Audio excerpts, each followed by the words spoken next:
Unity of the Huachucas presents Susan Smith, LUT. Now is the time for joy. Good morning, everyone. Good morning. Okay, well, I'm just emotional today, so we'll see where this goes. Yeah.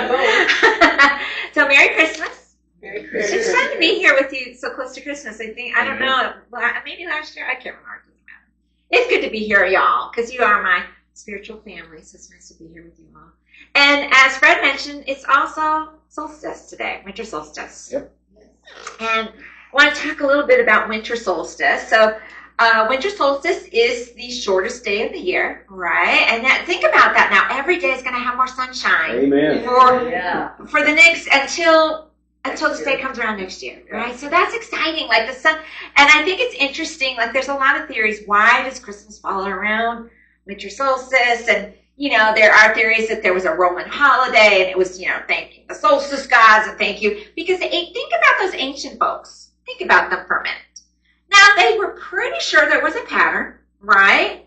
There were days got shorter, and then the days got longer. They paid attention, but you never knew why. Think of how kind of terrifying that must have been. Really, they did not understand it.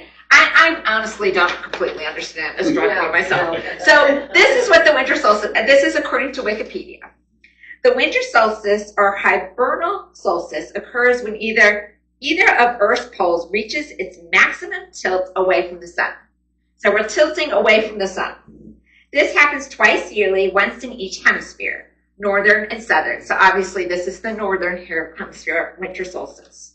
For that hemisphere, the winter solstice is the day with the shortest period of daylight and the longest night of the year, and when the sun is at its lowest arc in the sky. I'm glad those astronomers understand that. But it's nice to have the science behind it, right?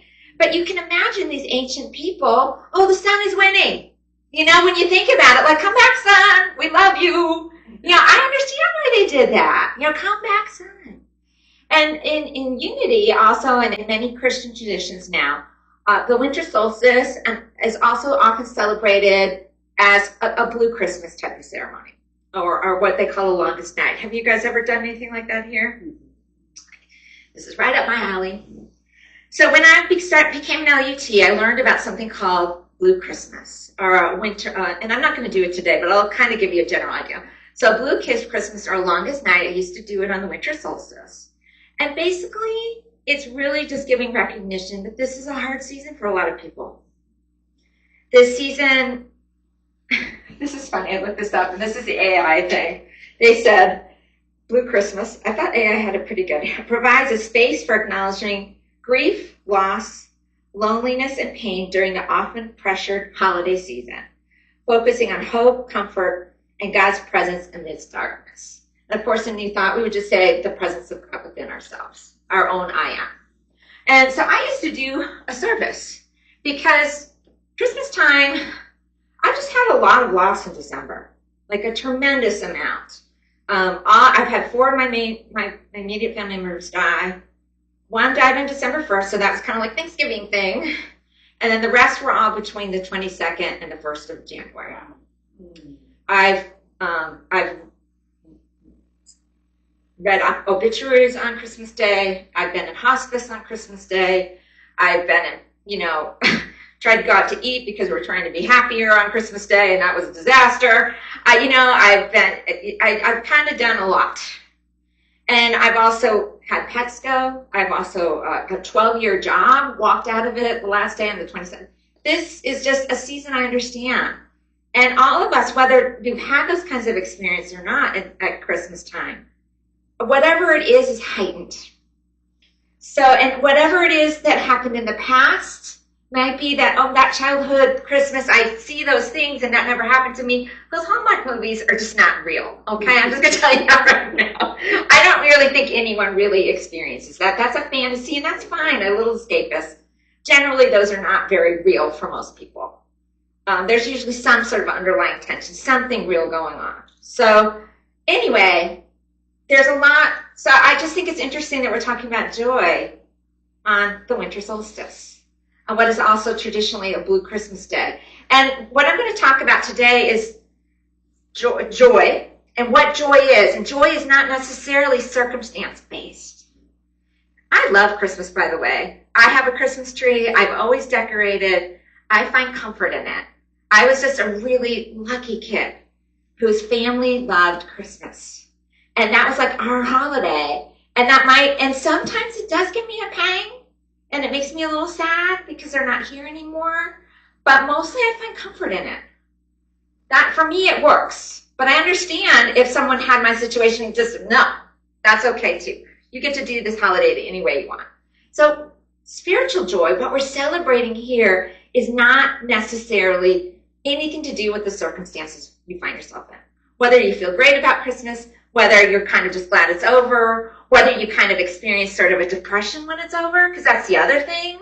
Because we get all this hype and excitement, and then it's over, and then we have January, and guess what? It's really cold and dark then still. So whatever it is, it's not circumstance-based. So I just found it very coincidental to do this on the winter solstice and to think about that. And I think it's also good for us to recognize everybody's just having different experiences of this. And I think it's our job to be as joyful and be authentic and real. And then when we do that, we're sharing with other people, and we can step into that space with them. And I just love coming in here and hearing the Christmas music and seeing those cards. And those cards mean so much to me. That means so much to me. So thank you for that. So that's what we're going to say. We're going to talk about what is. So these are my 3 words today. Joy, now, and how. Isn't that fun? Joy, now, how. Oh, by the way, I was just thinking about solstice. I wonder what the flat earthers do. You know, how do they? I don't know. I was just kind of curious. If you're a flat earther, tell me. I'm curious how you see it. So it was like, it's not just those ancient people, those flat earthers. So anyway, so what does Charles Fillmore say about nativity story and how we celebrate Christmas here at Union? And I love this quote I found from him. Charles Fillmore was the co-founder of Unity. This is what he said. Looking at the nativity story from a metaphysical or a personally symbolic sense, we see that it's a story of the birth into consciousness, the idea of the Christ, of the divine divinity, the perfect pattern of God within the heart of us. That's so beautiful. So we personally get to do it. You can make, Unity has some generally accepted symbols that we use for things, and you'll do the 12 power thing next week, but you get to decide. When you look at the nativity scene, I like the fact that it's reminding me of the Christ nature within all of us. That is a very powerful symbol to me. And these images around it are supporting that. And those powers and things that we can call up for ourselves. That works for me. I don't know what works for you. But I encourage you to, as you see the symbology of Christmas, allow it to help you remember the truth. Beyond just the trappings of it. How can that deepen for you? And therefore experience the joy of knowing the I am. Which is allowed. So he says, so it's metaphysical, it's personal, you get to decide. We see into the story the birth into consciousness, the constant going on of the awareness. For me, that song just brought that out in me somehow. Mary, did you know? Susan, did you know? Kathy, did you know? Tanya, did you know? That's birth of this awareness. What gifts you are here to share as well. And to know for yourself and to go forth and do. To take care of yourself, to take care of for others, to shine your light. Did you know? Did you know? That's the awareness we're talking about. And then the idea of the Christ, that's the divine, the I am. I just like the term the I am. That's what we're talking about. Oh, the awareness of it. And it's a constant birth, right? And we're talking about a baby. We're talking about a birth of a baby. And of course, we're also celebrating the birth of Jesus, our way show, our master teacher. Without him, we wouldn't be talking about this. So we also appreciate him. And I love that we have this connection as kind of an outlier group in the New Thought and in the practical Christianity. We are connected. And I love that. I just love that. So, and then the idea of the Christ, and I just love the way he put this, the perfect pattern of God within the heart of us. How beautiful is that? So that's the symbology. So when we talk about joy, we're talking about knowing that truth And it doesn't always have to look pretty. And it can come in tears like it did for me this morning. I'm feeling very sort of melancholy here and there. This has been a hard week in the news. I don't watch a lot of news, but I couldn't avoid hearing some really heartbreaking stories. And just humanity showing its way. We have some work to do to remember the truth of who we are. That's what those stories tell me. All of them, whatever they are. And I include myself in this, and my own personal reactions. I don't condemn myself for my reactions or feel bad about my reactions. I just like to look at them and sit with them. Okay, some of this is fear. Some of this is just our not understanding our connection and our oneness. There's a lot of ways I can explain it for myself. But I can remember the truth, and it's now and now again I can go. So joy isn't necessarily about, when we're talking about spiritual joy, it's remembering the truth of who we are. And it's not really about spiritual bypass and toxic positivity, though. And that is something, I was kind of raised in a very positive household. We were positive people.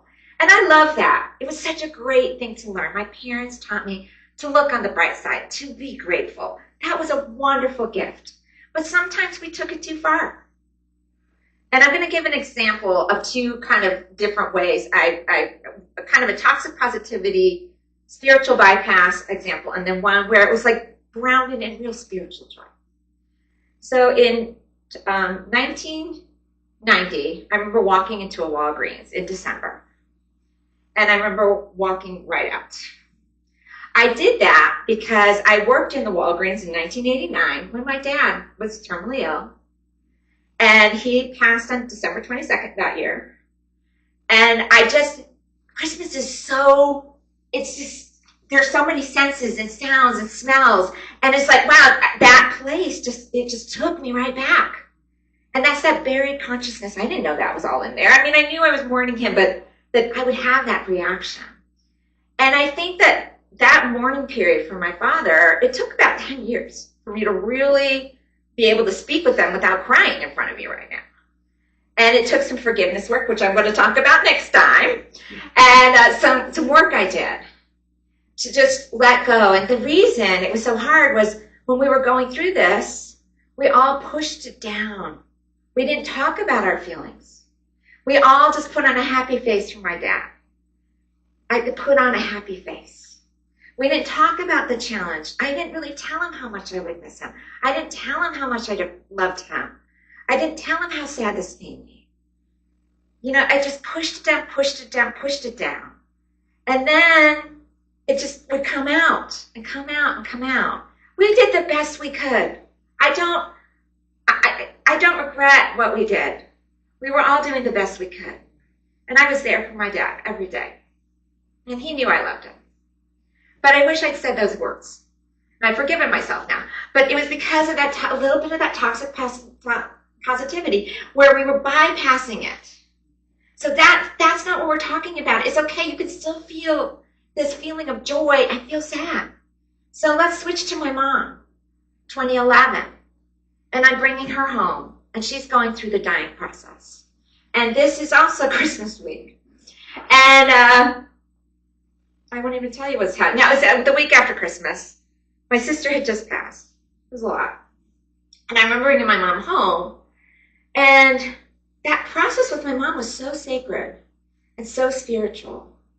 And because I just had to allow and let it go. And I'm not saying it, I didn't cry. So, and I really like that we talked about, because I want to talk about the Advent journey. And I did not read today's daily word, but this is what I'm going to focus on today, the Advent journey. So let's think about joy in the sense of faith with my mom. So faith with my mom is, I just saw her as this divine, eternal, timeless person, and that our connection can never end. And I just kept coming back to that and coming back to that and coming back to that. When that heartbreak would come in, I would just remind myself of that. Yes, it was sad. It's hard. When we lose people we love, it's sad. It's okay to be sad. We are so fortunate to feel loss. That is a gift of our humanity. It really is. It's a gift of our humanity. But at the time, I really focused on her presence.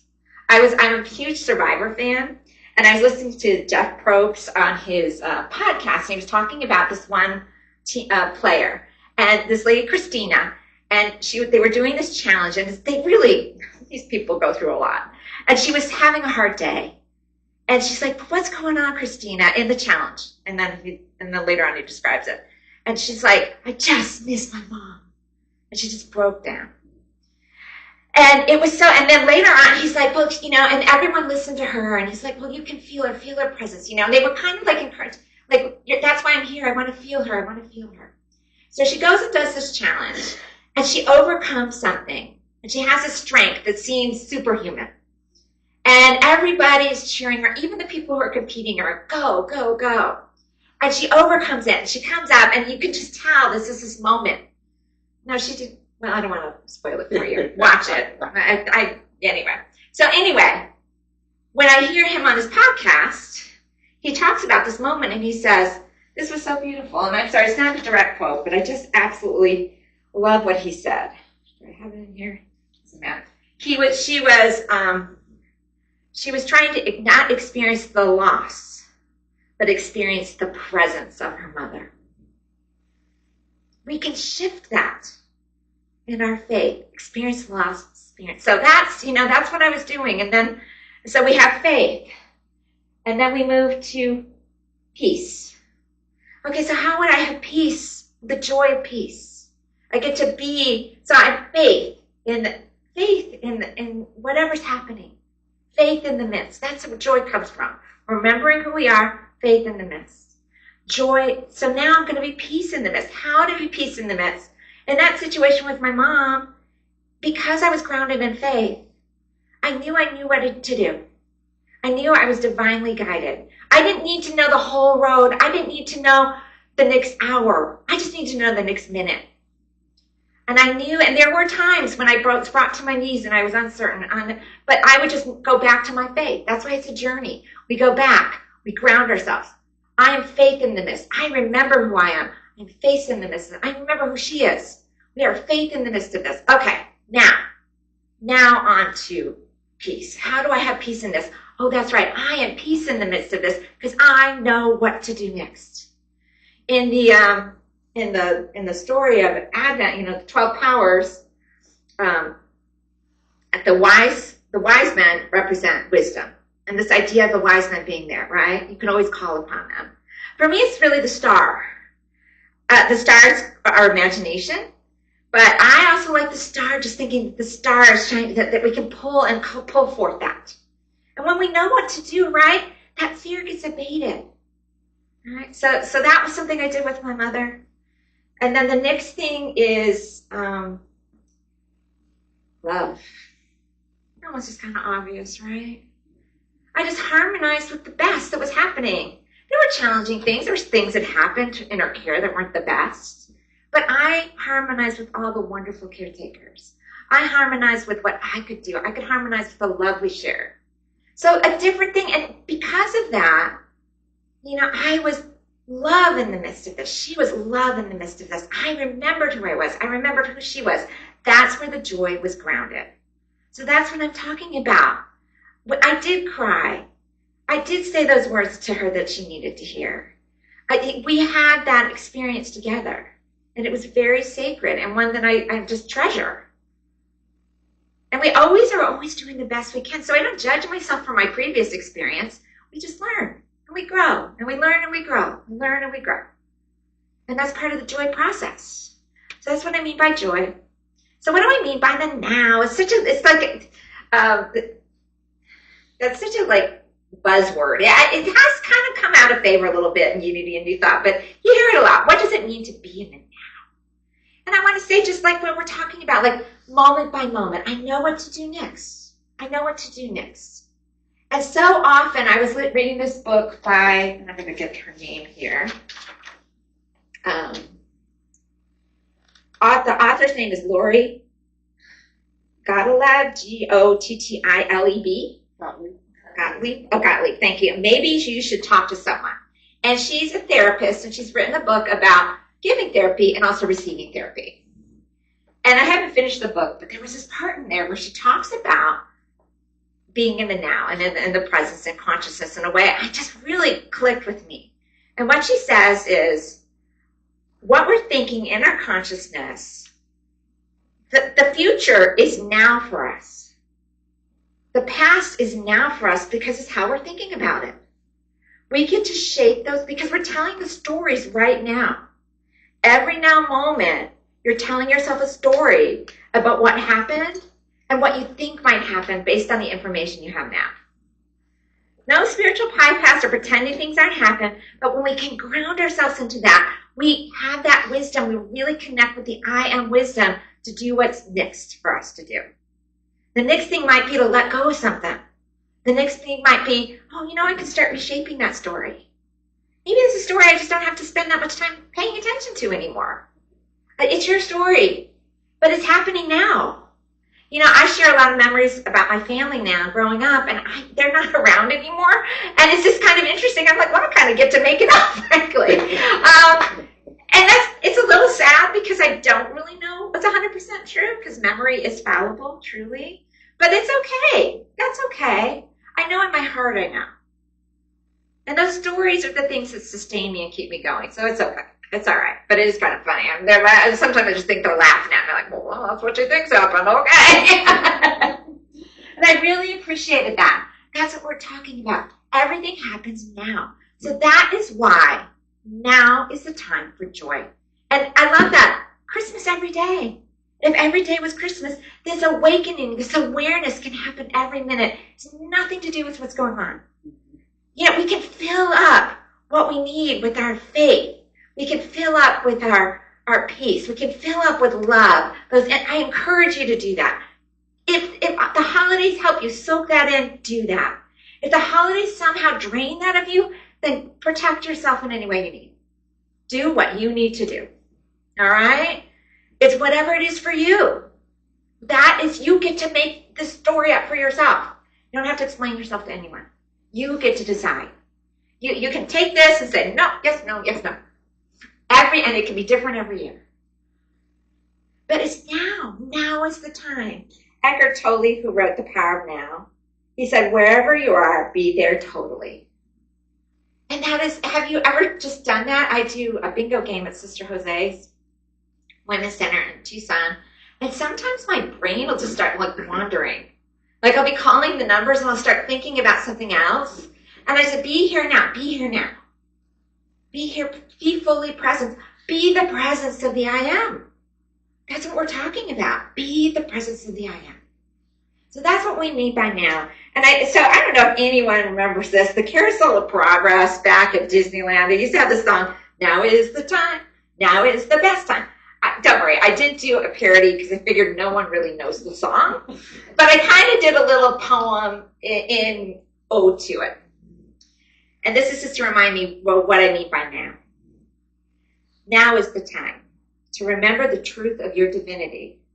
Now is the time. It's always now. There is no other time than the present. The past is past, and the stories we tell about it happen now in the present. The future is yet to be, and the stories we tell about it happen now in the present. Now is the time to rejoice and know the divinity that lies within you, within everyone and everything. Now is the time. Now is the best time. Now is the only time that matters in our consciousness. Now is the time to choose to know and be faith, peace, love, and joy in the midst of it all. Now is the time to remember who you are. Now is the time for joy. There we go. And maybe look up Carousel. Now is the time. Now is the best time. Anyway, it's great. So like I said, you get to choose how you celebrate this season. You get to choose what's in your consciousness. And when you feel like you can't choose, then you reach out for help, right? So the Advent journey, I just want to go to how do we do this? How do we do this? And I'm sort of running out of time, so I'm going to go through it quickly. But I really want you to think of that journey. And I'm using this because these are the symbols we have right now, right? So it's a good reminder to us. So faith. Fill up your bucket with the faith. The reminder of the I am. The reminder of the perfect pattern of God within the heart of us. How do you fill that up? Prayer and meditation. Maybe going for a walk. Maybe for me, it's like going looking out the lights. That helps me remember because those lights are shining.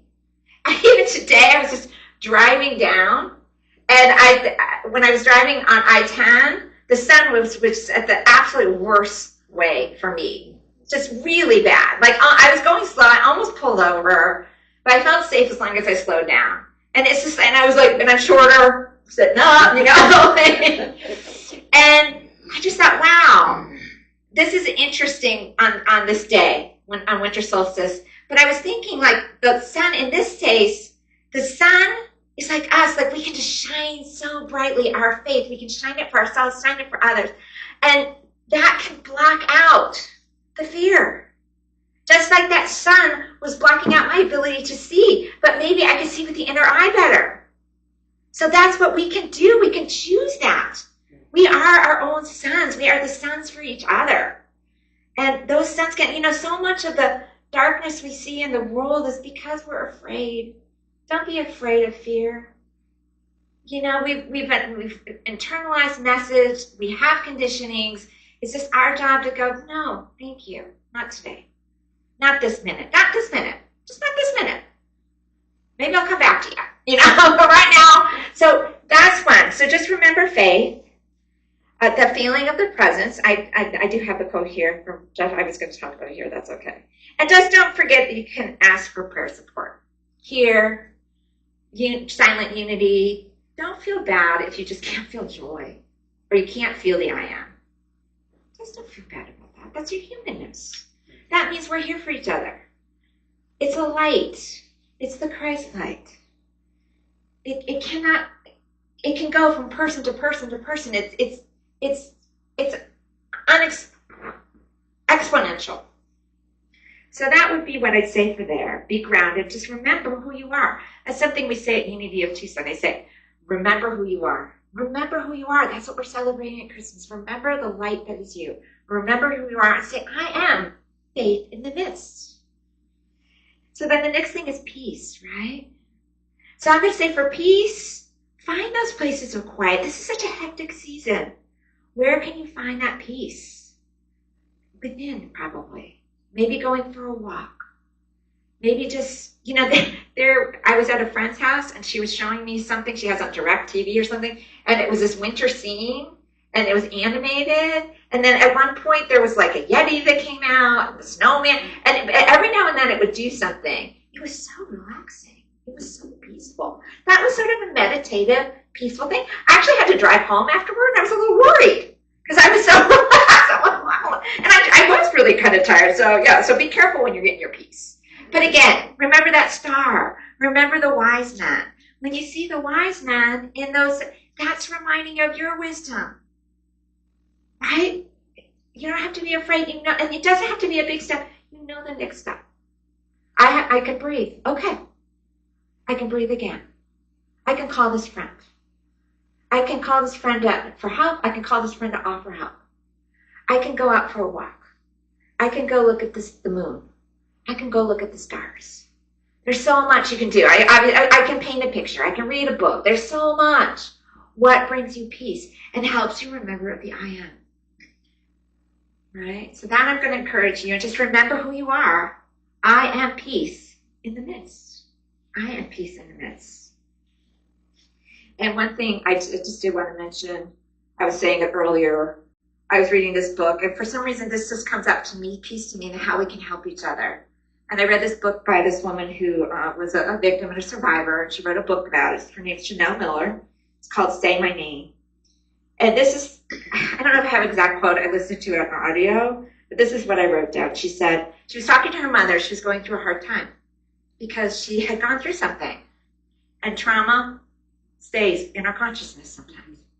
And she was talking to her mother. Her mother had been through a lot as well. She'd been through the Chinese Revolution. She came to the United States. She had lost a lot of her dreams. She was a writer. Then she came here, and she did all sorts of jobs just to make it. Very inspirational. But then her mom did have her dreams, and her mom was telling her, but then I had you, and I had your brother, and we had all these great experiences. And she was saying all these great things had happened. And then what Chanel said, she said, It's not that, this is what she thought her mother was saying. It's not that you are going to survive this. Beautiful things await you when you do. Beautiful things await you when you do. And that's what came from that piece in that situation with my mom. There was a point where I was just totally brought to my knees. And it's in those situations sometimes we really recognize and know the I am. Because we just surrender and let go of all of the stuff, thinking we have control. I had no control. And I never felt so peaceful in my life. And this one night where I had this absolute sense of grace. And I felt driven. So, and then finally just love. I just want you to remember that, the love. And I think that's just, and it's unconditional. It's a baby we're celebrating. So if you feel like you're undeserving in any way, remember it's a baby. You're celebrating your inner baby. You're always doing the best you can. I just want you to remember that always. There's a Michael Franti song, and I love the song. He says, what if everyone woke up today and said, it's good to be alive today? That's what we want for the world. It's our connection, our oneness.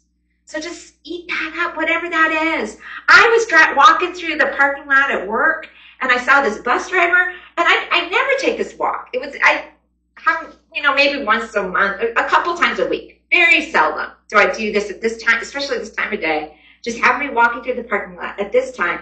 Saw one of our bus drivers pulling out from the gas area. I look. This man was Santa Claus. Like, he totally looked like Santa Claus. And he had the hat, and I could tell he had the jacket on, and he behaved like Santa Claus. He waved at me, and I felt the love. And I thought, oh my God, those kids are going to be so excited to have Santa. And I think, oh, how much love does this man show every day? There's just people out there everywhere doing that. Fill yourself up with that love. Be that love. Give that love. Know that love for yourself. That's the Advent journey. And that Advent journey is why now is the time for joy. So I just encourage you, to remember that. Remember now is the time for joy.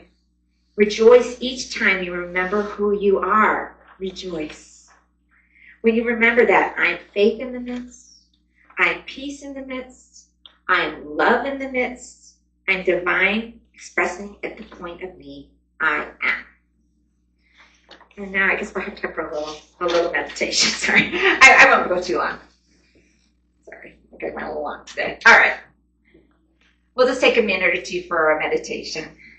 So go ahead, if it's comfortable with you, close your eyes.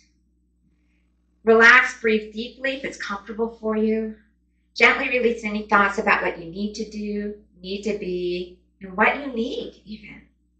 Right now, you give yourself the gift of this moment, this sacred now moment, to remember the truth of who you are, the truth of your divinity, and the divinity within all.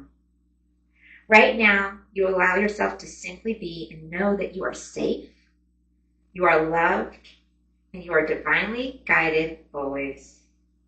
Now is the time for joy. Now is the time to remember who I am. Now is the time to remember that I am. Now is the time to remember that I am faith in the midst. Say that to yourself. I am faith in the midst. Now is the time to remember that I am peace in the midst. I am peace in the midst. Now is the time to remember I am love in the midst. I am love in the midst. Now is the time to remember I am joy in the midst. I am joy in the midst. Now is time to remember God is, I am. God is, I am. Now is the time to remember that I am.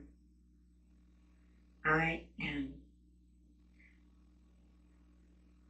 Now is the time to remember the perfect pattern of God that lies within your heart.